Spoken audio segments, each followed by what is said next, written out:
మెట్పల్లి మండలంలోని రాజేశ్వరరావుపేట గ్రామంలో గల పంప్ హౌస్ వద్ద నూతనంగా ఏర్పడిన తెలంగాణ రాష్ట్రాన్ని 10 సంవత్సరాల అద్భుతంగా తీర్చిదిద్దిన తెలంగాణ రాష్ట్ర తొలి మాజీ ముఖ్యమంత్రి కేసీఆర్ జన్మదిన వేడుకలు రాజేశ్వరరావుపేట పంప్ హౌస్ వద్ద నిర్వహించారు.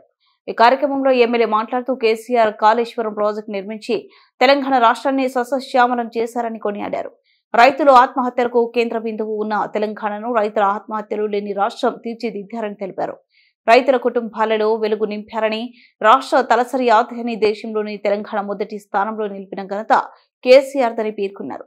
రైతు బంధు పథకం కేసీఆర్ ప్రవేశపెట్టారని, తెలంగాణ రాష్ట్రాన్ని అన్ని రంగాల్లో ముందుంచారని తెలిపారు.